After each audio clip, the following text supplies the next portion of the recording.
मेरे प्यारे भाई और बहनों, आप सबको मेरा हार्दिक प्रणाम।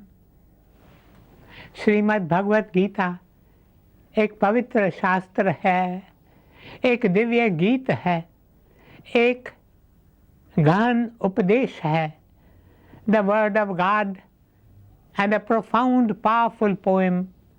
It is also a deeply significant spiritual work and a unique philosophical treatise.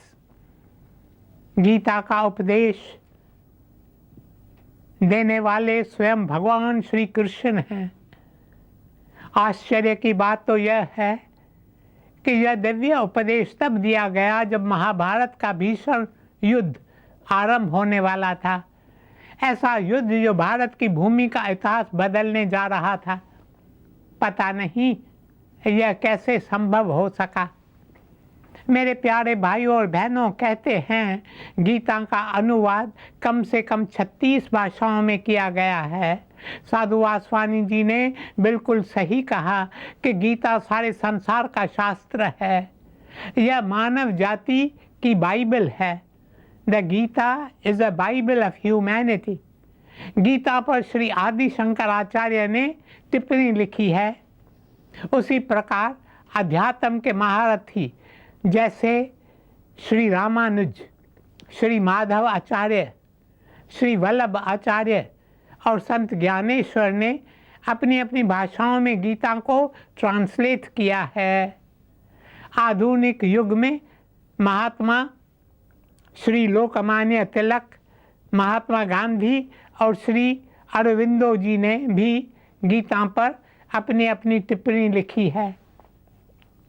यह मेरी खुशकिस्मती थी कि साधु वासवानी जी, जो स्वयं गीता की जीती जागती तस्वीर थे, उनके संसर्ग का सौभाग्य प्राप्त हुआ। मेरे सारे प्रवचन गीता पर दिए गए। उनके उपदेश और गीता के बारे में उन्होंने जो शिक्षा दी है उसी से प्रेरित हैं। मेरे प्यारे भाइयों और बहनों, गीता का एक एक श्लोक ही क्यों, एक एक पंक्ति, एक एक शब्द सत्य और अध्यात्म के चल चित्र को इस तरह उभारता है कि कई पुस्तकें, कई कमेंटरीज गीता पर लिखी जा चुकी हैं। श्रीमद् भगवत गीता पर टिप्पणी लिखने वाले असंख्य लोगों ने सच ही कहा है कि कुरुक्षेत्र का युद्ध दो सेनाओं के बीच का युद्ध नहीं है, पर यह युद्ध तो हर एक के भीतर चल रहा है। उन्होंने इस देह को रथ बताया है जिसमें हमारा जो मन है वह अर्जुन है, जो आत्मा है वह भगवान श्री कृष्ण है, जो घोड़े हैं वे हमारी 5 इंद्रियों के प्रतीक हैं, और कुरुक्षेत्र है कर्म भूमि। ये संसार जिसमें हम रहते हैं, इसलिए ज्ञानी कहते हैं जीवन एक जंग है और हम सबको अच्छाई और सच्चाई के लिए लड़ना चाहिए। यह सच है कि जब हम दूसरों से लड़ते हैं तो हम उन्हें चोट पहुंचाते हैं, हम उन्हें दुख पहुंचाते हैं। दूसरी ओर जब हम अपने प्रियजनों को अपने वश में करने की कोशिश करते हैं तो हम हार जाते हैं। पर जब हम अपनी कमज़ोरियों, अपने विकारों और स्वार्थों से लड़ते हैं तो जीत सदा हमारी होती है।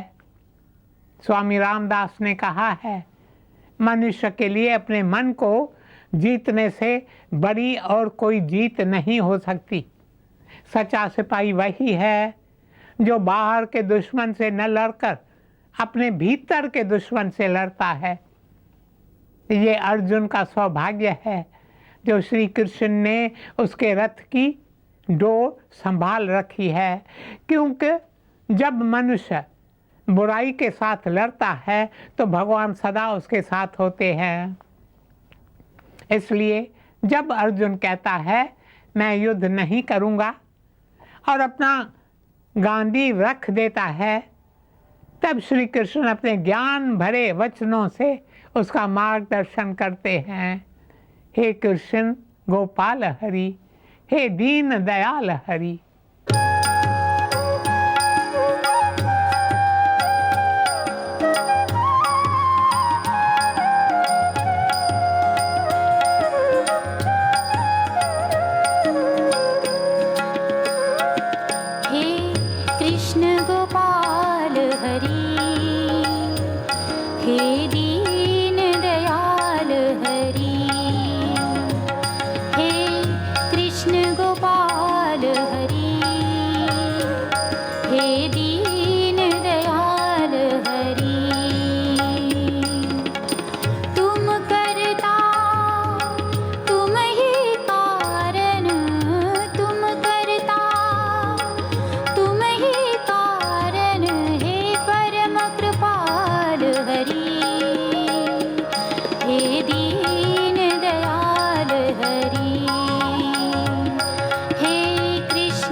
मेरे प्यारे भाइयों और बहनों, तब श्री कृष्ण उनसे कहते हैं, हे अर्जुन निराश मत हो, तो बहादुर बनो, उठो और युद्ध करो।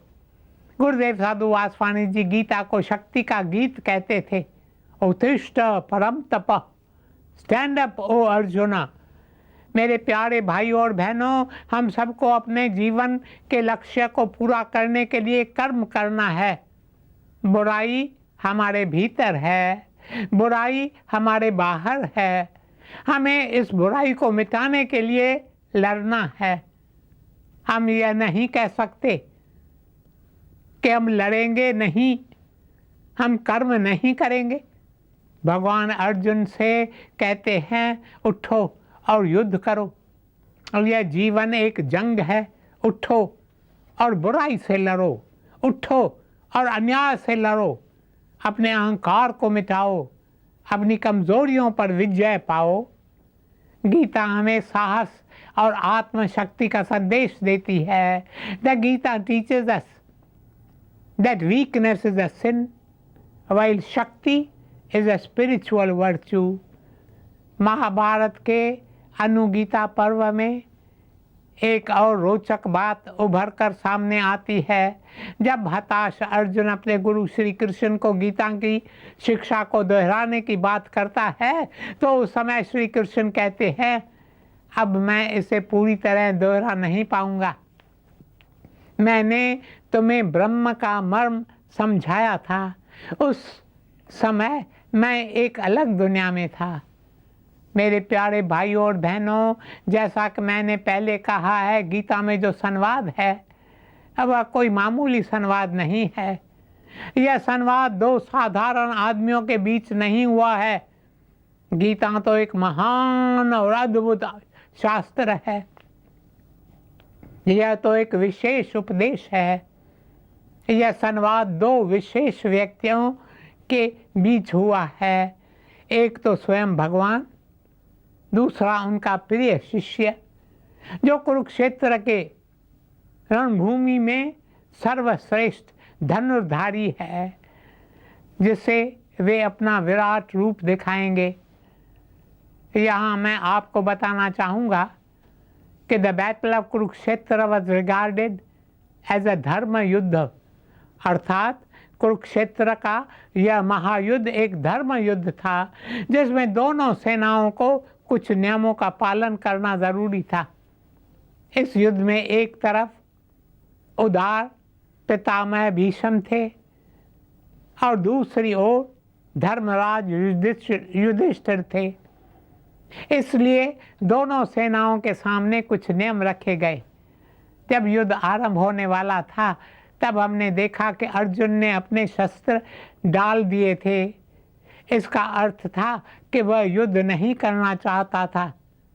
ऐसी हालत में सामने वाली सेना ने उस पर वार नहीं किया और जब तक श्री कृष्ण और अर्जुन के बीच संवाद चलता रहा तब तक युद्ध आरंभ नहीं किया गया। किंतु अफसोस की बात तो यह है कि बाद में दोनों पक्षों में कट्टर दुश्मनी बढ़ने के कारण सारे नियम तोड़े गए और घोर अपराध किए गए, जैसे अभिमन्यु की हत्या। यहाँ हमें एक और महत्वपूर्ण बात देखने को मिलती है, वो ये कि हिंदू धर्म की सारी धार्मिक बातें, वेद, उपनिषद, ये सब तपोवन की शांति के गर्भ से निकले हैं। पर गीता जो सभी उपनिषदों का निचोड़ है वह रणभूमि के गर्भ से निकली है। गीता इस बात की साक्षी है कि हिंदू धर्म हमें संसार का त्याग करने की शिक्षा नहीं देता। हिंदू धर्म तो शक्ति का प्रतीक है। यह हमें कर्म करने की शिक्षा देता है। गीता का संदेश केवल तपोवन में बैठकर ध्यान करने की बात नहीं करता है। गीता हमें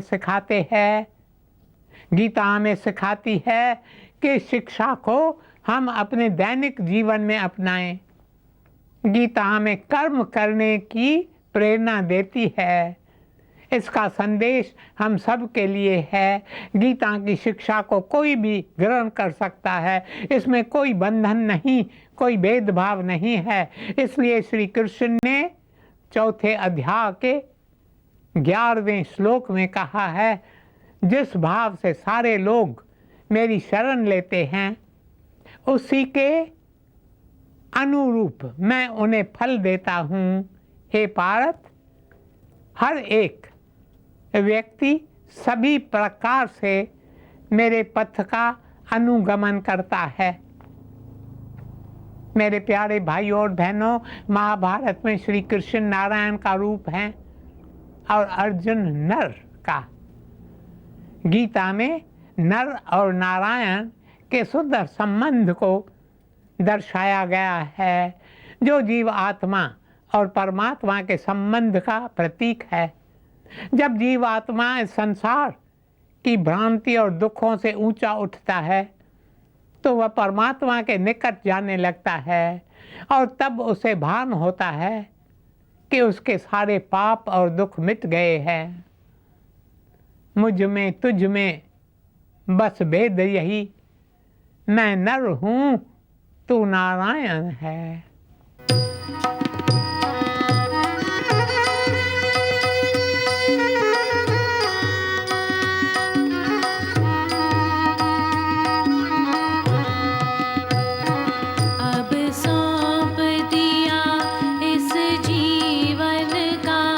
सब भार तुम्हारे हाथों में, अब सौंप दिया इस जीवन का, सब भार तुम्हारे हाथों में।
मेरे प्यारे भाइयों और बहनों, अर्जुन निराश और हताश क्यों है?